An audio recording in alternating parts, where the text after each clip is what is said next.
एक समय की बात है, श्रावस्ती नगर के एक छोटे से गांव में अमरसेन नामक व्यक्ति रहते थे।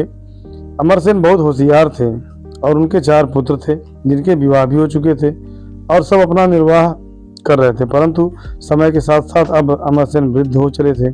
पत्नी के स्वर्गवास के बाद उन्होंने सोचा कि अब तक के संग्रहित धन और बची हुई संपत्ति का उत्तराधिकारी किसे बनाया जाए।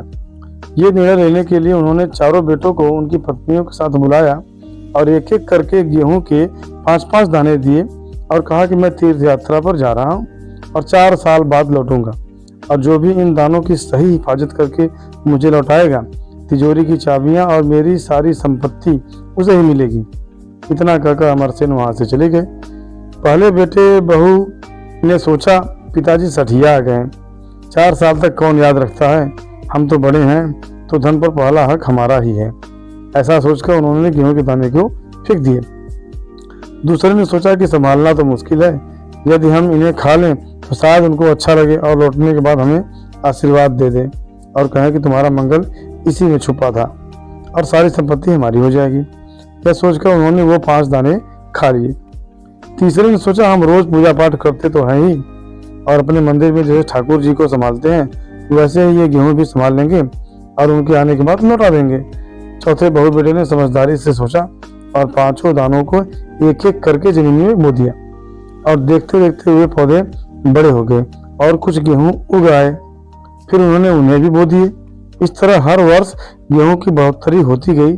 5 दाने 5 अंजुल 5 बोरी और 50 बोरियों में बदल गए। 4 साल बाद जब अमरसेन वापस आए तो सबकी कहानी सुनी और जब वे चौथे बहू बेटों के पास गए तो बेटा बोला, पिताजी आपने जो 5 दाने दिए थे अब वे गेहूं 50 बोरियों में बदल चुके हैं। हमने उन्हें संभाल कर गोदाम में रख दिया है, उन पर आप ही का हक है। यह देख अमरसेन ने फौरन तिजोरी की चाबियां सबसे छोटे बहू बेटे को सौंप दी और कहा, तुम ही लोग मेरी संपत्ति के असल हकदार हो। गेहूं के 5 दाने एक प्रतीक हैं जो समझाते हैं कि कैसे छोटी से छोटी शुरुआत करके किसी कार्य को एक बड़ा रूप दिया जा सकता है। उसी प्रकार एक छोटी सी जिम्मेदारी को भी उपलब्ध संसाधनों का सही उपयोग कर सर्वोत्तम बहुत अच्छी तरह से निभाया जा सकता है और उसका प्रभाव अद्भुत हो सकता है। विवेक का मतलब है कि हम कम से कम साधनों का प्रयोग करके ज्यादा से ज्यादा परिणाम दें। जय श्री राधा कृष्ण।